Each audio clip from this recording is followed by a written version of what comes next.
Good evening and welcome to this evening's public lecture at the American Philosophical Society, the last of this fall's schedule.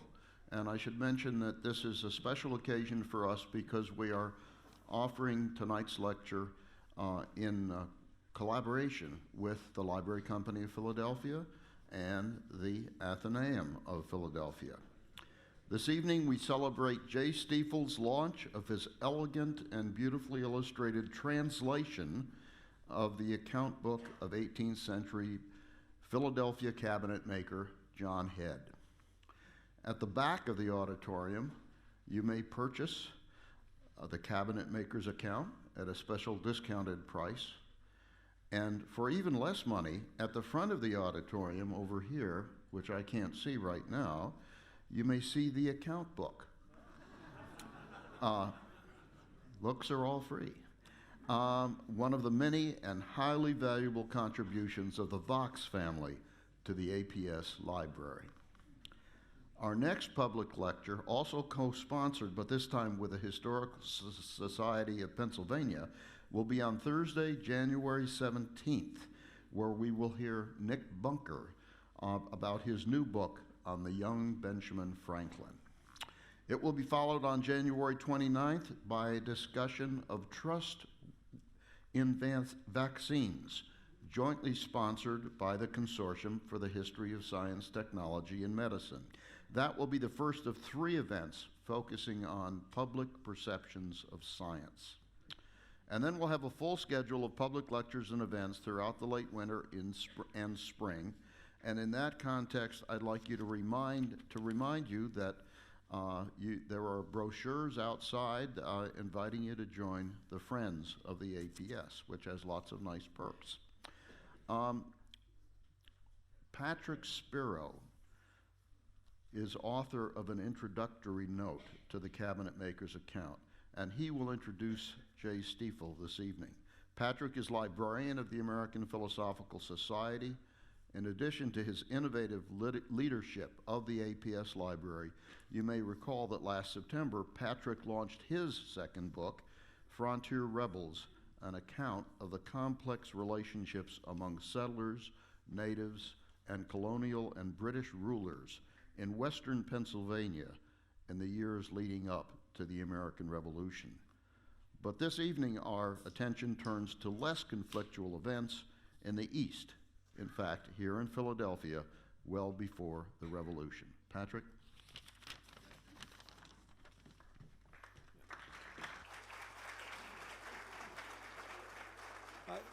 Thank you, Bob, and thank you all for coming. It's wonderful to welcome so many people to the American Philosophical Society and to see so many new faces with us tonight. And so before I introduce our speaker, my great friend and a great scholar, J. Stiefel, I thought I'd talk a little bit about what the APS does, the American Philosophical Society. And one way to think about it is we don't really do philosophy. It's a little bit of a misnomer. We were founded by Benjamin Franklin in 1743. So this is our 275th anniversary. And our title, our full title, really encapsulates our mission. Our full title is the American Philosophical Society, held at Philadelphia for promoting useful knowledge. And that's our mission, is to promote useful knowledge. And Franklin founded us in the 18th century to help unite the leading thinkers in America together to share with each other all that they were learning and discovering and sharing those discoveries with the rest of the world. And that is still what we do today. And we do it through a number of different programs that you can see listed on the screen here. We have something called membership. Members are elected after a career of distinguished service, advancing knowledge. We have over 850 members. They are over 100 Nobel laureates, dozens of Pulitzer Prize winners. It's in all disciplines, so we have architects, we have musicians, we have scientists, we have humanists, all coming together as part of the American Philosophical Society's membership. And twice a year, we hold meetings in which the cutting-edge research is shared, again, across all disciplines. And these meetings are live streamed for the public to experience. The third program that we have is something that is a part of tonight's program. That's our publications program. We have, at least we claim to have, nobody's corrected us yet, the longest continuously operating publications program in North America, peer-reviewed. We've been in operation since 1771, and Jay's book tonight is a part of that history. It is a wonderful publication that we've produced ourselves. And then we give out over $1 million of research grants to young scholars to conduct research, again, in all fields, in all disciplines. So we support young scholars studying climate change, scholars, anthropologists conducting field work, and historians coming here to do research at the library and to go to other archives around the world. And our final two elements are our library, which holds over 13 million pages of manuscripts. It takes up over 2.5 miles of shelf space. And our museum that showcases these treasures to the world. And we should update our slide here. It's not 90,000 visitors we get a year. Our last year, we got over 125,000 visitors to our museum. And I encourage you all to come to our museum. Our next exhibit is going to be a wonderful exhibit called Mapping the New Nation, and that's going to open in April. So. And the other thing that we do, of course, are these public events to advance knowledge among the wider audience here in Philadelphia. And so that's what we do. And I also often get asked, well, how do you do it? And we do it through philanthropy, through the support of people who embrace our mission and want us to succeed. And so I want to acknowledge all of the friends of the APS who are with us tonight, whose donations and contributions help us serve our mission. And if you're not a friend, I encourage you to ask for more information. It's a wonderful program, and there's more information on the website and in the hallway. But tonight we're here to hear Jay Stiefel talk about his book. It is a tremendous work of scholarship. I've seen this book develop for at least 2 years. Jay's been working on it, sending me drafts, talking to me about its development. And it is going to change the way people think about early Philadelphia history and really the early history of the Atlantic world, the British colonies. This book is really, although I've only known about it for a couple years, it's really about 2 decades in the making. In the late 90s, Jay came across an account book in the Vaux family collection, which was an early American collection that we'd recently received, and really is one of our most significant recent early American acquisitions. And I think there are members of the Vaux family with us tonight. I want to thank them for this contribution because it holds a number of yet to be discovered pieces in it that we're still discovering ourselves. But Jay's is the first major piece to come out of it. And what Jay realized is he came across an account book that you can see up here, and he realized this wasn't just any account book.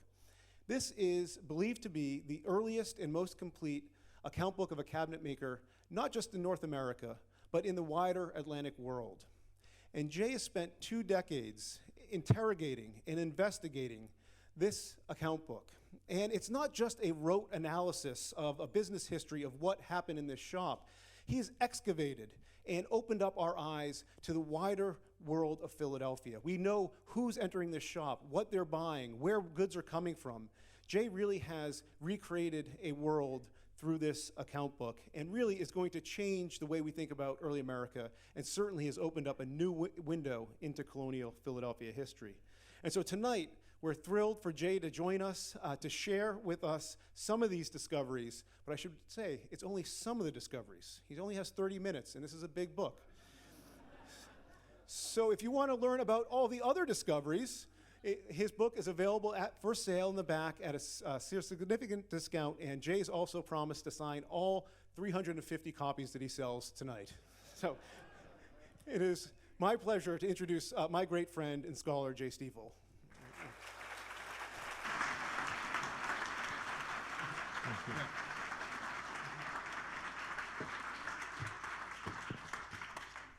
Patrick, I could listen to you all night. Anyway, that's the book. I'm going to put it over here so I'm not distracted. A warm welcome. Oh, my. Better not get any water on it. By the way, we're being live streamed tonight, so no heckling. Patrick, thank you for those kind words, and a warm welcome to all of you present here in Benjamin Franklin Hall and via live stream. The book is a social history of colonial Philadelphia's earliest merchants and craftsmen, and it's well illustrated. 40 years of research yielded some fortuitous discoveries, And as Patrick mentioned, I can only share a few of them this evening. All are extensively covered in the book. Unlike Franklin, who left us an autobiography and other writings, my subjects are the historically inarticulate, those omitted from most prior studies for lack of a documentary record. Now, having recently come through our own financial crisis and still contending with a flood of cheap foreign goods, the struggles of these forgotten tradesmen may seem all too familiar. APS's founder would have been ecstatic to learn that over 485 people had registered for an event on colonial crafts and commerce. I think Brock will agree with me, right? We're really surprised. Franklin would have no doubt revived his newspaper online and issued a special edition.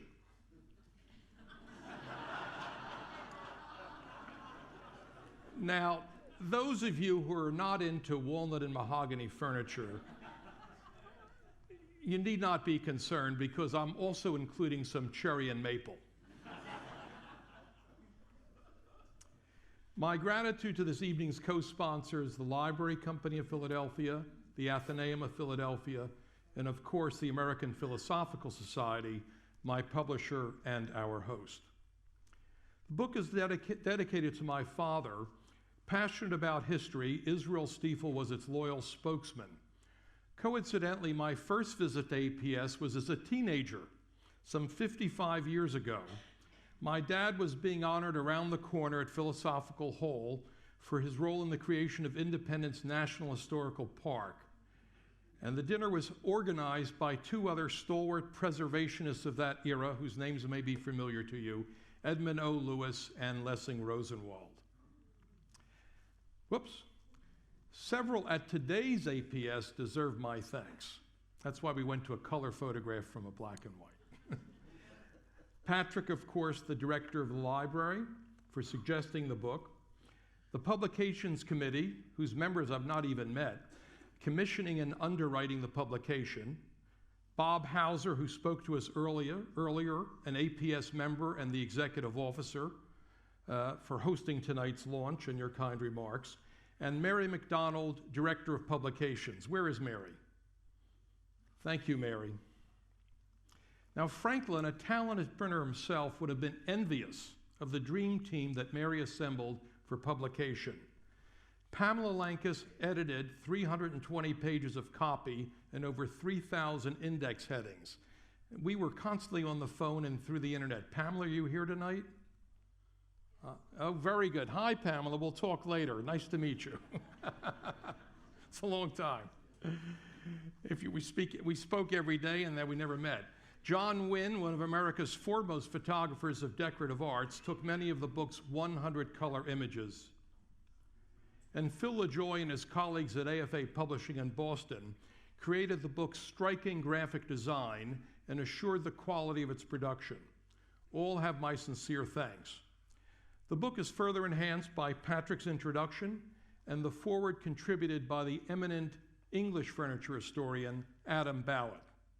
Now, Adam's also not with us tonight because he's got another job, and that's chair of the Chippendale Society, this year celebrating the 300th anniversary of Britain's best-known cabinet maker. Thomas Chippendale's furniture design book is still in print, a principal reason his name remains familiar. But how many of you have heard of John Head, or that his account book is the earliest and most complete to have survived from any cabinet maker working either in Great Britain or North America? And indeed, he started it 2 weeks before Chippendale was even born. Allow me to introduce him. An English immigrant joiner, Head was once Philadelphia's best-known cabinet maker. But with the passage of time, his prominence had been forgotten, the identity of his surviving work lost, and his very name relegated to obscurity. Like most Philadelphia furniture makers of his era, Head didn't advertise or sign his work. We don't even know what furniture remained in his estate, as his probate inventory is missing from the city archives. In Horner's classic work on Philadelphia furniture, published in 1935, Head was listed as one of 100 early woodworkers for whom virtually nothing had been found apart from their names. We didn't even know whether they made furniture. Horner complained that, quote, only fragmentary manuscripts were available to researchers. My discovery of the significance of John Head and his account book occurred serendipitously in 1999. One of the great things about coming into any library, you never know what you're going to find. I had come to Library Hall to research 2 pieces of furniture by other makers. One was a curled maple cabriolet dressing table with a Benjamin Franklin provenance. It was attributed to William Savory, a joiner active in the second half of the 18th century. His name may be familiar, as he both labeled furniture and was a frequent advertiser, unlike Head. The other piece was a walnut desk made by an unknown maker.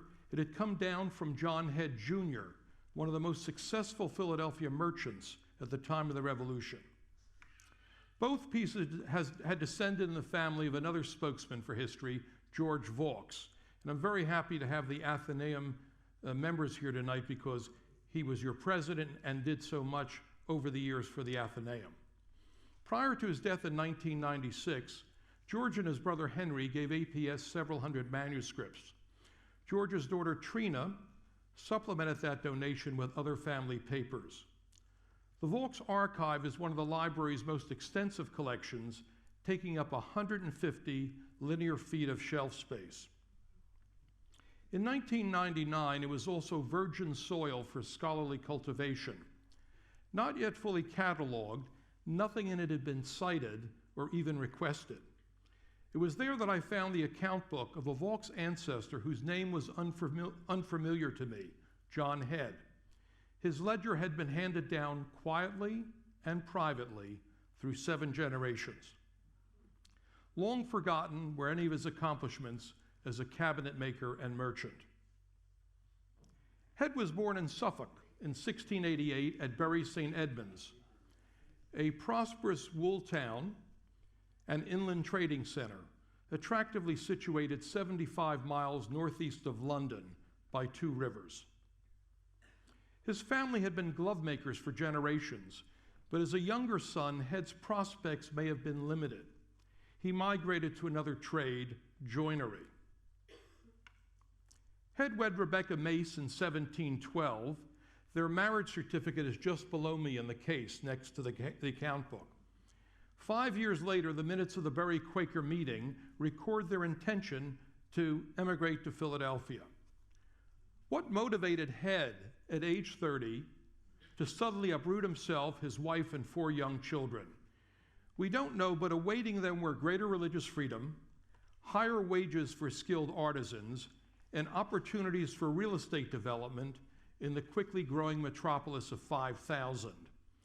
By May 1718, within months of their arrival, Head was open for business and recording orders in his account book. Its homely appearance does not draw attention. I think you'll agree with me. The recycled vellum cover is soiled and dog-eared at the corners. But if there was ever a book not to be judged by its cover, this was it. When I first opened its pages in the usually silent and subdued precincts of the library's reading room, my astonishment was audible. Rob Cox, keeper of manuscripts, rushed over. Peering over my shoulder, he inquired as to what I'd found. It was a moment in my mind akin to Howard Carter's first peek into Tut's tomb. And you'll recall that Carnarvon, his patron, asked him, "Can you see anything?" And Carter responded, "Yes, wonderful things." So before them was one lost civilization, and before us was another. 231 pages containing thousands of densely written entries, as you'll see, in an account book spanning 1718 to 1753. That's a period for which little detailed information existed about the lives and commerce of Philadelphia's middling classes. Unlike the snapshot of a probate inventory or an advertisement, Head's account book projects a 35-year moving picture of a furniture maker's life and work, and with new shows screening daily. And you see it's the Colonial Theater, a new show every Wednesday. It's amazing what you can find on the internet. Encompassing Head's entire career in Philadelphia, the account book recounts the staggering volumes of furniture he produced and his evolution from artisan to merchant. Better yet, unlike Tut's treasure, Head's carries no curse. Couldn't resist that. The names of Head's over 600 account holders and the hundreds of others noted within those accounts read like a who's who of early Philadelphia statesmen, merchants, and artisans. But they also include those barely known, such as Lodwijk Sippel, the Dutch locksmith. Now, many of you here probably belong to Holy Redeemer. You remember Peter Sippel?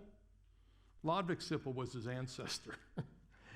Another person you never hear of in Philadelphia histories is William Crosswaith, the peruke maker. Well, we find out that he sold Head a wig and he later restyled it.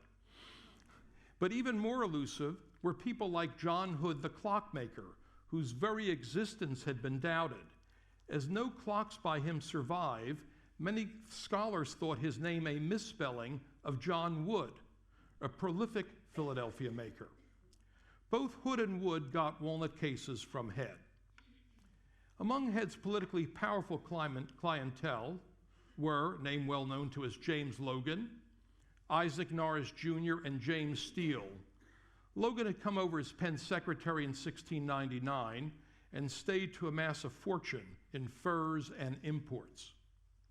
By his death in 1751, Logan had held many influential offices in the city and the province. In 1723, after concluding his term as mayor, he began building a mansion at Stenton, his 500-acre estate near Germantown. We're happy to have Laura Kime with us tonight as curator. In October of that year, Logan ordered from Head a walnut table of unknown form at a cost of 18 shillings. Head recorded selling over 125 tables in all price ranges and in various sizes, shapes, and materials. 55 of them were oval tables, what we today call gate legs. The most popular cost £2 5 shillings. The symmetry, form, and balance of this one's elements are perfection. Notice how the negative space of the apron plays off the vigor and the rhythm of the baluster leg turnings. 61 of Head's tables were dressing tables, ranging from this one-drawer model with straight apron and trumpet-shaped turnings, it's now at the Met, to this more sinuous version with 3 drawers, arched apron, and bell-shaped turnings. It will look familiar to one couple in the room tonight.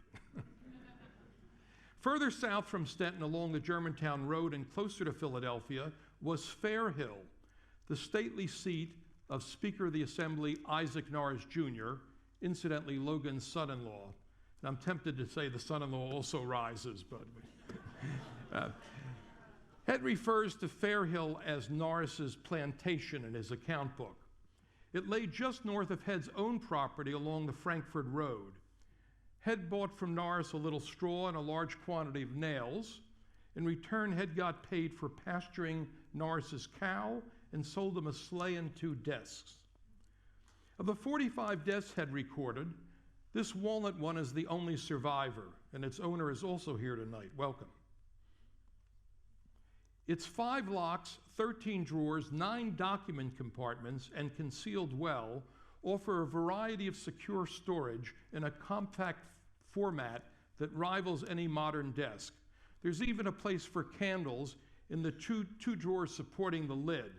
Try finding something this useful at IKEA. One of Head's best customers was James Steele, the Receiver General and Secretary of the Land Office.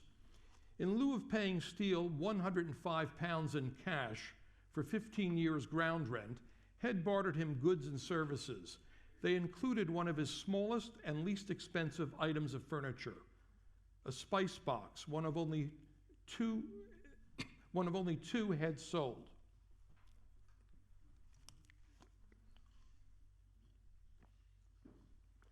They were for storing small valuables under lock and key, such as the piece of jewelry that Head bought from Alexander McCall in 1720.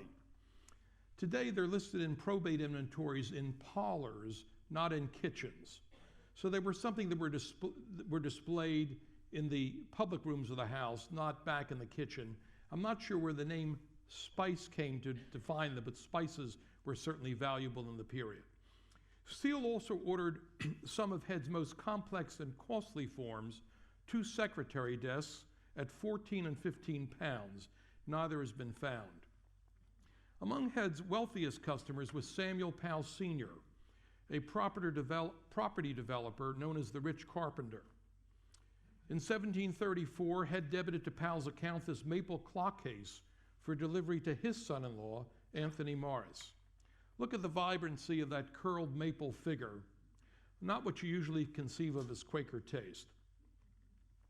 The Morris case documents an important stylistic development, the earliest use of OG bracket feet on surviving Philadelphia furniture. Precisely dated information like this is not generally available. From such small details, larger insights can be formed. Of the 91 clock cases Head sold, slightly over 20 have been accounted for. His square dial cases in walnut, like this one, cost 3 pounds. Arch dial ones in walnut, 4 pounds, and arch dial ones in cedar, cherry, maple, or mahogany, 5 pounds. That Head got the same amount for all cases in premium woods, even though mahogany had to be imported, disproves the old adage that cherry was the poor man's mahogany. Another myth shattered was that Philadelphia's arch dial cases were a later development. Head's square dial and arch dial cases were recorded during the same time frame. This cherry case by Head, with its original Peter Stretch movement, recently brought a record price at auction. Head sold 4 cherry cases. The one bought by carpenter Edmund Woolley was delivered by Stretch with a clock costing 15 pounds. So the movements were always much more expensive than the cases. 41 of Head's cases sold directly to Peter Stretch and another 4 to his son William Stretch. The Stretches bought other furniture from Head, including a high chest and dressing table in maple. Peter was Philadelphia's preeminent clock and watchmaker. This is the only watch of his known to survive.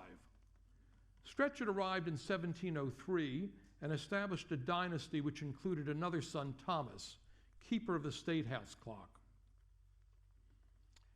As the Stretch records do not survive, Head's 8 pages of transactions with Peter and William are our only documentation for reconstructing their business. They show that Head and Stretch enjoyed a close association, sharing many customers. Their transactions also included second-hand merchandise and cleaning and repair. Importantly, Head's sale to Peter of 3 round pieces to cast by proves what had only been suspected, that the Stretches could cast parts and not have to rely solely on imported ones. Here is the most sophisticated movement created by the Stretch shop. The clock strikes on the quarter hour. Its mahogany case by Head includes brass ornamentation on the waist door and hood columns. The dial bears the name of Peter's precocious son, William, and a Latin motto which translates, "Time is the ruler of all things." That may be so, but in Head's Philadelphia, cash was king. Cheaper prices for ready money were a constant refrain in advertisements. And the reason was the supply of provincial currency in specie, that is hard currency, was chronically short. It was being siphoned off to England to acquire finished goods. A special predicament of Philadelphia's artisans was that many of the imported goods cost less than they could afford to make them. Particularly hard hit were metalworkers who lacked certain raw materials locally. Forced to import, they continued at their trades, but as Franklin observed, often did so as sellers, not makers. To overcome such constraints, Philadelphia's artisans and merchants resorted to barter. Head's account book records the various goods and services they swapped, everything from furniture to secondhand pewter. Thus, it's not just about his business, but everyone's businesses, providing us much otherwise unobtainable information about the city's daily commerce. It corrects earlier misconceptions, resolves mysteries, and fills in gaps in our understanding. Head transcribed the entries in his account book from 3 sources: receipts and other loose papers, his day book, now lost, and from sundries chalked upon ye door. The last probably saved him from having to leave his joiner's bench in search of a quill and ink. Because of limitations on the amount of goods and services that could be exchanged at any one time, it often took months and sometimes years for the accounts in Head's book to settle. To avoid disputes, Head differentiated one transaction from another by recording relevant particulars in microcosmic detail: dates, debits, credits, purchasers, recipients, delivery men, and materials. I had to construct a 12-field database to put the data in order to pull the narrative out of the book. Now, it was time-consuming for him, but it's a boon to modern scholars. Now, here we see Head and a customer of his in the lower right signing their names to memorialize that they'd gone through their accounts and they had balanced. A recurring obstacle, Bob talks about translating his book, and believe me, it was a translation at times. But a recurring obstacle was interpreting Head's entries, which were in his phonetic spelling. Traversing its terrain, believe me, was always treacherous. Context helped me to distinguish his scutcheons, his word for his scutcheons, from his scutches. That's butterscotches. Now, particularly challenging, and I'm drawing the audience into this because it took me an hour to figure this one out, was this payment to Benjamin Rhodes in 1720. Can you figure out what it was for? I finally did. It was for a masonry job. Head's earliest entry for construction, to the walling up a piece of a cellar by an Irishman. I mean, we were looking through reference works on colonial broadsides. Was this some unpublished broadside, a sea shanty by an Irishman or something? We just didn't know. Now, Head's spellings derived from his native Suffolk pronunciation. They permit us to hear Head's voice, whether recording the inches he used on his furniture. He called these clock case joints. The points, his word for pints, he ordered at local taverns, or his purchases at High Street's market stalls, which included many different seasonings, fruits, vegetables, and meats.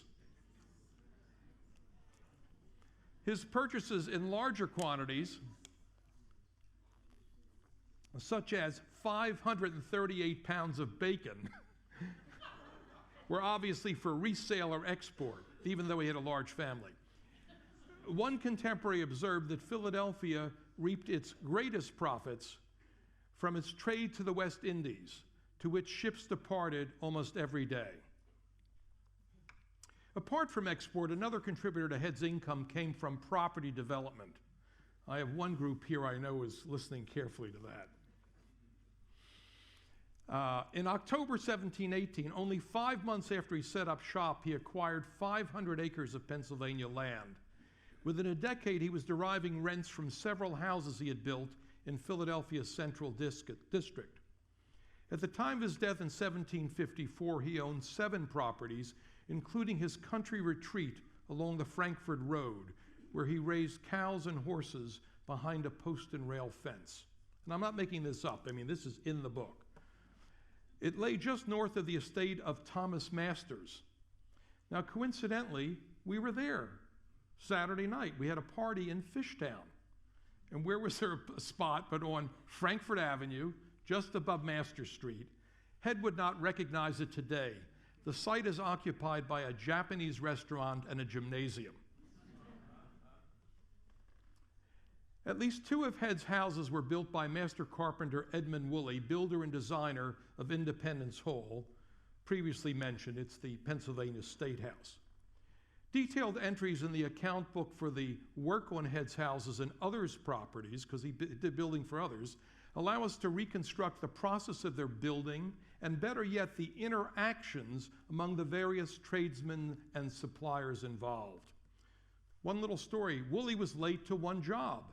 Forced to get someone else to complete it, Head would not settle the balance until the extent of Woolley's work was measured by two other carpenters.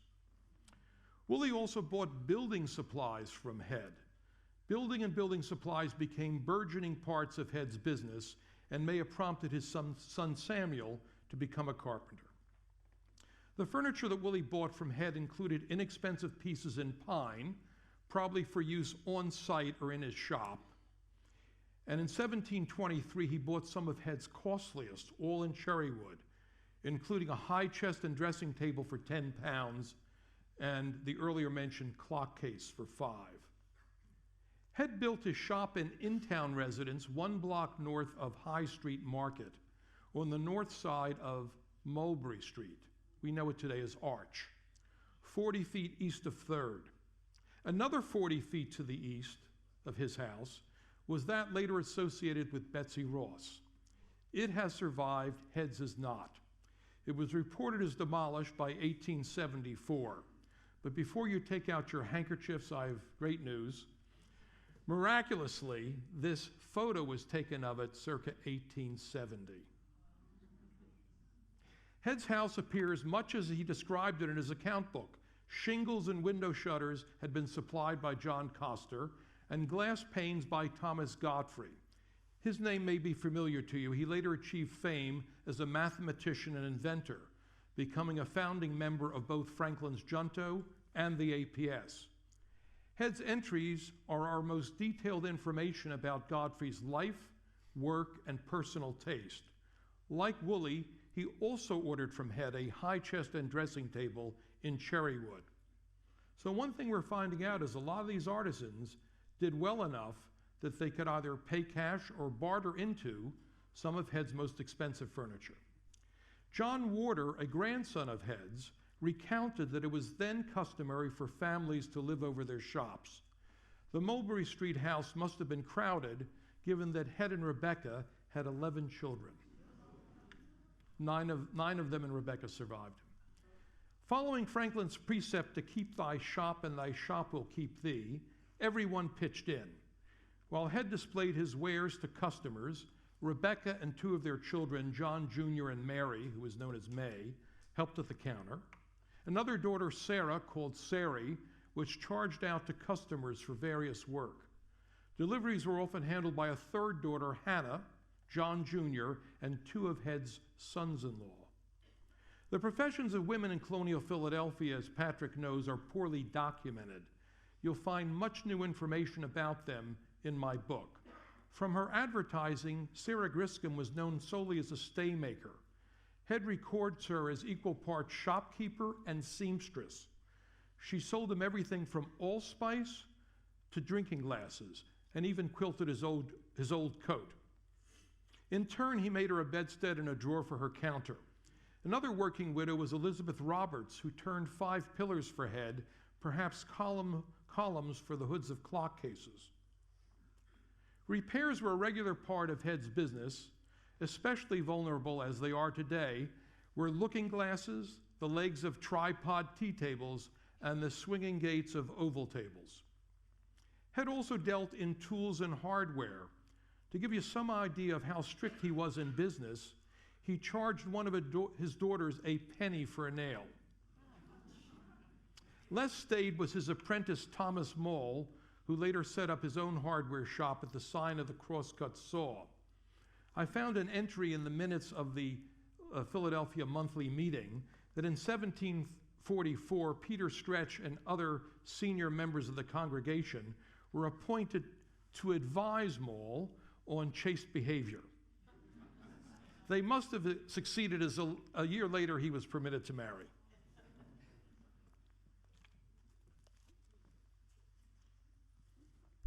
I hope I'm selling a few books here. And believe me, I'm just giving you a small portion. It seems like a lot, but there's so much in this book. Now, Head made a wide range of utilitarian objects, the sort of things that you never find out about in other histories, which were essential to his fellow tradesmen. Kneading troughs for tanners like William Hudson, and brick molds for brickmakers. Other items were for households, like a frame with 4 leaves to hang clothes on, and a quilting frame on trestles. Head's variety of boxes included ones for hats. None are known. This one was made for somebody by another maker. This person died the same year as Head, but he lived in southern Chester County. It's appropriate that John Head Jr. wears a hat in this silhouette. He and 3 of Head's sons-in-laws started their paths to merchanthood as hat makers.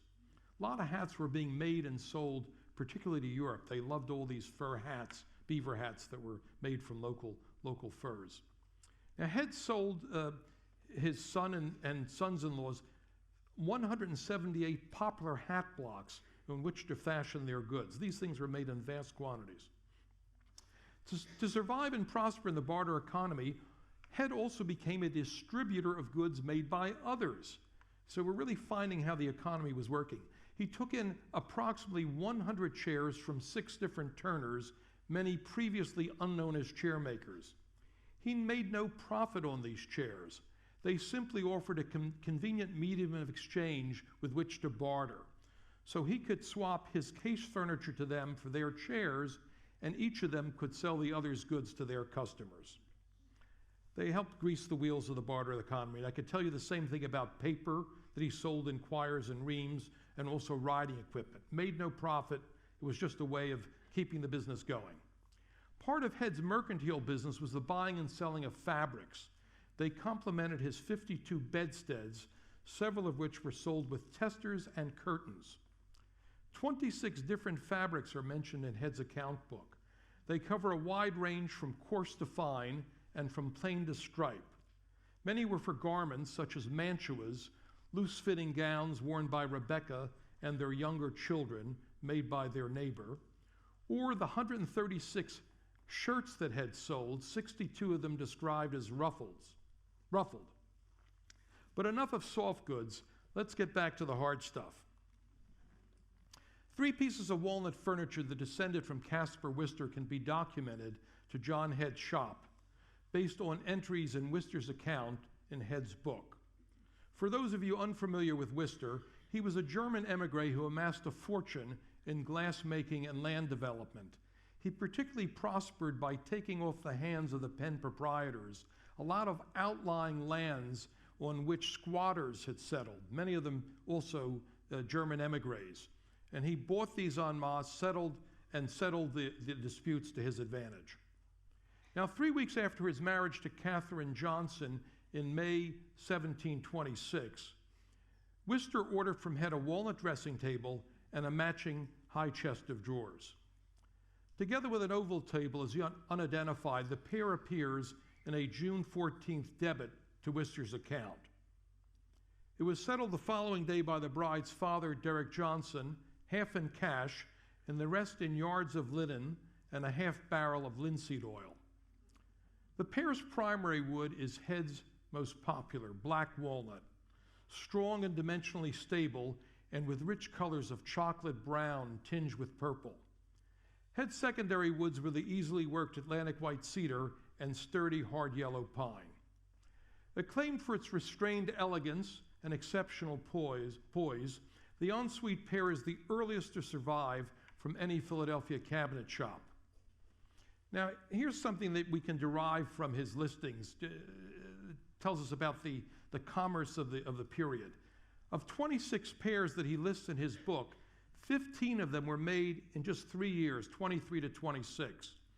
And that surge in sales, I believe, may be an indication that Philadelphia was finally recovering from the recession that had followed the bursting of the South Sea bubble in 1720. The bankers in London had constrained credit and affected the entire Atlantic world.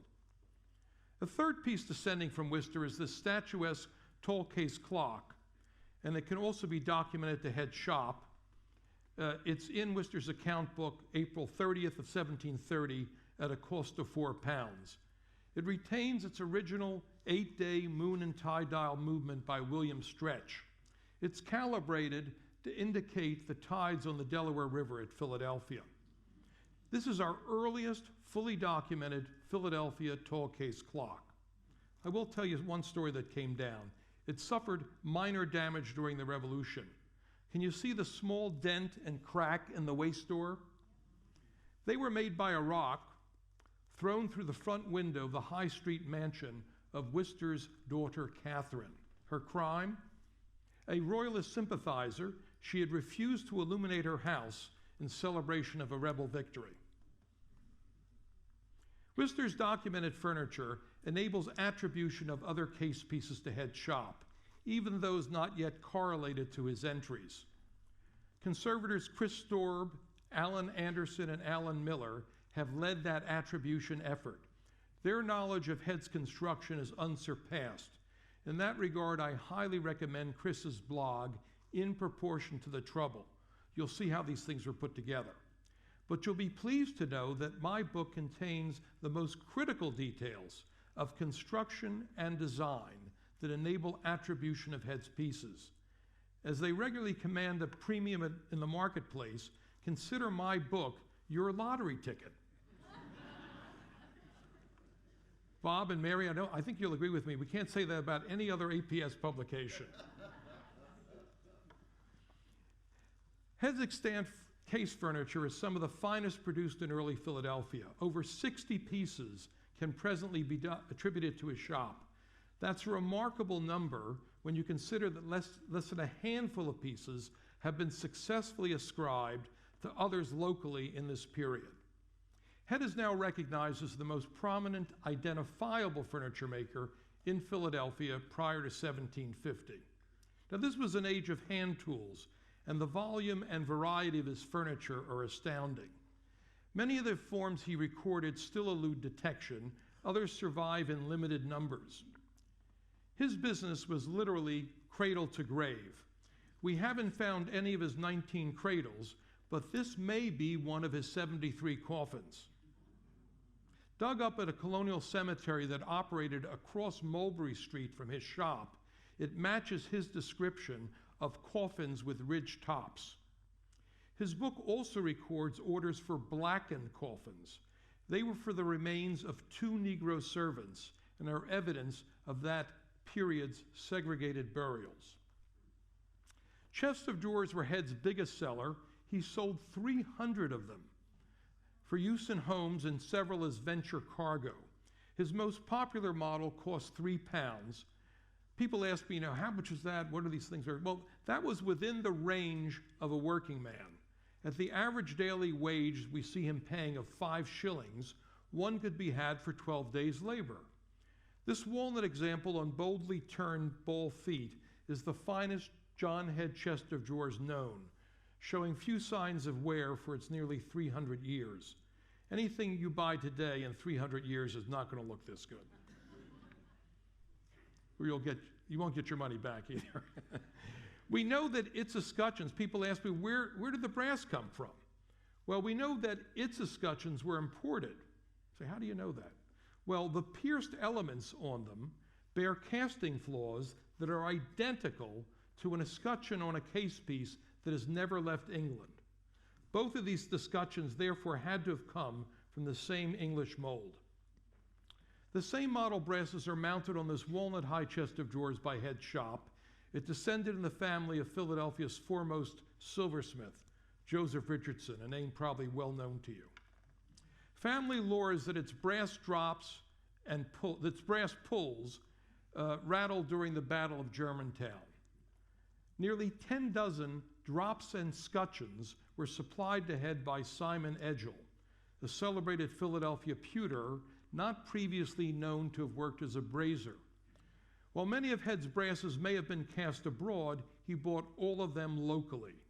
That didn't mean that they didn't import them. Edgel's accounts also permits us to date several of his pewter forms far earlier than previously established. The entries also relate personal tragedies. Within the span of 5 years, Head sold Edgel 3 coffins for children. Edgel purchased Head's most expensive furniture, a cedar high chest and dressing table, in 1719, one of 3 such pairs. Look at this sumptuous red cedar high chest with arch stretchers and Belection molded linen drawer. It's the most elaborate piece of Philadelphia furniture known. Baroque furniture known. Note the boldness of its turnings. Turning was a proficiency of Head's shop. Streamlined production was another. To promptly meet demand and reduce costs, Head adopted labor-saving techniques wherever possible. Modular construction was one of them. You can take the drawers of one of these high chests and actually put them into the cavities of the other. They were made to the identical dimensions. That permitted him to construct these drawers at the same time. Tall and precarious high chests on dowed legs such as these were inherently unstable, even those with those big fat arch stretchers on the cedar one. Head's innovation was to splay their corner legs outward to distribute the weight more broadly. It creates a trapezium in there, spreading the weight more evenly. Tall but unprecarious were Head's chests on chests. 2 survive both in walnut, including this one at Wright's Ferry Mansion with stunning foliate-chased brass escutcheons and backplates. Not yet found is Head's most massive case piece, a walnut chest of drawers in 3 parts. It may have looked somewhat like this undated cherry triple chest of drawers made by an unknown maker for the Morris family. Here is its entry. Together with a little chest of drawers, it was also the most expensive furniture entry in Head's book. It cost blacksmith John Rouse 18 pounds on December 27, 1744. Now that was to be the last entry for furniture in Head's book. At age 56, after 42 years as an apprentice and joiner and already wealthy, Head may have tired of the physical exertion. He sold his stock of timber to one of his sons-in-law and his hardware and joiner's bench to a former apprentice. Yes, Thomas Moore. Although Head continued as a merchant over the next decade, the entries in the account book start to taper off and his handwriting looks increasingly infirm. His will of September 19, 1754, describes him as being, quote, indisposed as to health, but of sound memory and mind. Hopefully he had gotten to spend more time at his country property, reminiscent of the bucolic surroundings of his Suffolk homeland. He died on October 6, 1754, at age 66. His family saved the receipts for his burial. They're right here. Rebecca paid 15 shillings for the invitations. Yes, they did invitations to burials too. And 6 shillings to the gravedigger. It's right here. Sadly, apart from his will, Head's other estate papers are missing. Perhaps publication of this book will lead to their discovery. One personal relic that has survived in John Head's family is this silver baluster mug made circa 1750. In 1756, 2 years after Head's death, as memorialized on its handle, Rebecca, his widow, gave it to their daughter Sarah. How fitting that it was made by Joseph Richardson, who was as talented at his craft as John Head had been at his. According to the legend on this topographical view, first published in the year of Head's death, Philadelphia's houses then numbered 2,300. That Head was able to supply them with over 600 pieces of case furniture is extraordinary. Even more so is the survival of his account book. Not just a record of his furniture making, it's a testament to artisanal willpower. To survive and prosper in a constrictive economy overrun by cheap imports, Head and his fellow craftsmen broadened their skills, learned to barter, and created new networks for distribution of goods and services. Their achievements as artisans, traders, and merchants laid the commercial foundations for what was to become, in the next generation, an independent, self-sustaining nation. Thank you.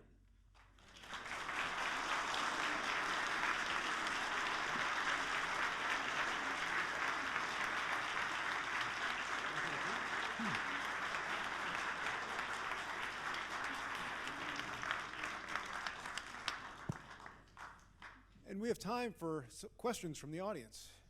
Yes? Is there any indication of how many workmen there were in his shop?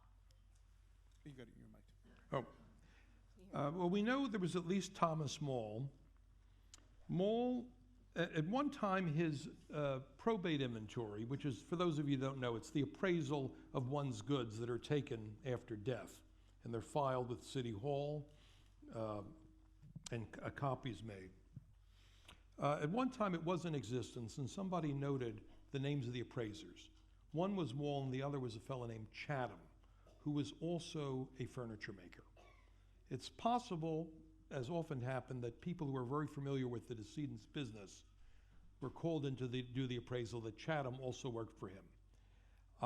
I know Mall was working in the shop because there is a bill to a shoemaker where Head is listing all the people in his household for whom he's bought shoes. And they're all family members except for one, Mall. So he must have been part of an apprentice contract or something where Head was committed to clothe him. Okay? So that's as close as we can get. Jay, I have a question. Please. This was a remarkable piece of research that excavates the middle class life, the social history, but also the material life, what we might think of as artifacts of the middle class. And as you mentioned in your introduction, you've spent 40 years studying furniture and craftswork. What was the big thing that this account book and studying had changed about the material life of the middle class? What was the one piece that really you took away that changed what you thought before from what you thought before? Well, let me answer it another way. What's great about this is you are up close and personal to what's happening. So you're getting actual prices, and you're seeing also the middlemen. You know, Peter Stretch is delivering the clock case with his clock. So we start seeing the sinews between the various workshops, how things were conducted, and this fellow turning a piece for this guy and it being delivered over here. Because we don't have this sort of documentation, earlier scholars have had to rely on advertisements or probate inventories. And I mentioned them as snapshots. The probate inventories are belated snapshots. And just because there's a value in an appraisal doesn't mean that's what it cost originally. And also, the valuations really depend on the skills of the appraiser. Not every appraiser of a furniture maker's estate is also a furniture maker, so he knows the price, what the price should be. It could be somebody else who's hired. So I think it's the quality of the information in the book. And you can start, and also there's something like 5,000 entries in the book. So you can start making deductions, as I did with that surge in sales in 23 to 26. And by the way, there was a little paper currency then issued in Philadelphia. So there may have been a little wherewithal to buy things. And we haven't been able to do that. There was, this receipt over here, this advertisement, all these little pieces. So I think it's the whole picture. That's what's exciting about it. In the balcony? I'm actually a Philadelphia cabinetmaker, and I employ 23 people, and so I'm very interested in this account because I spend all my days spending money to keep my shop open. And I'm curious whether you can comment on the variability of Mr. Head's income from year to year. I did. Yeah, sure. Okay, I did not make that analysis, but the raw data is there. And by the way, I should say this too: the actual account book has now been digitized and is available on the website of the APS. So other scholars can review the material to answer questions like that. But you do see him becoming popular very quickly You'll be interested to know that his very first entry is to a veneer chest of drawers. And veneering does not appear anywhere else in the account book. It's just that very first chest. And I think the reason for that is several. Number one, he had abundant qualities of highly figured native woods, walnut, maple, that he could use, unlike where he came from in England, where those sort of woods, highly figured woods were at a premium. And also, I think the climate here, you read the newspapers of the period, the Delaware used to freeze in the winter. And in summer, you read about people dropping dead on the streets with all the clothing they wore. So I think that variability in the climates may have been inhospitable to veneering, causing it to pop. So it wouldn't have been very popular. It wouldn't have held up well. So he makes that transition. But I think you as somebody in the trade will find a lot of interest in it. And I welcome you to do the analysis you suggested. And for those that didn't hear, the question was about the variability of his income over time. So I see a hand here, and then a hand in the, second in the balcony, and then we'll have to end it there. Yeah, my apologies. I was trying to practice law at the same time. Yeah, Jay, I'm fascinated. Is there any indication of stylistic evolution through the period? And does it refer back to what's happening in Europe? Well, for instance, I showed you some OG bracket feet. So those were on a clock case that he sells in 1734. We know from an advertisement in England that there were London makers who show bracket feet on a chest of drawers. I think it's 1724, so at least a decade earlier it's there. But that's our first documented evidence. Prior to that, he was using ball feet on his clock cases. So that's one example, okay? Yes, sir. You mentioned that 5 shillings is what the average person was making in Philadelphia. Journeyman, yeah. Journeyman. I'm just wondering if there's any other suggestion about income distribution that you noticed from the account books, what the range of incomes was at the time. You don't get that, but certain people are able to pay in cash. And I do have a chapter in there on how he kept his accounts. So you see the people who are slow pay, and those people he wants money up front, and that sort of thing. So what's wonderful about it is, and there's so many parallels to life today when you have a document that's so rich in information. And by the way, this is not the only thing I was looking at. I brought in all the other sources I could find to tell the narrative. Great. Well, thank you, Jay. You're welcome.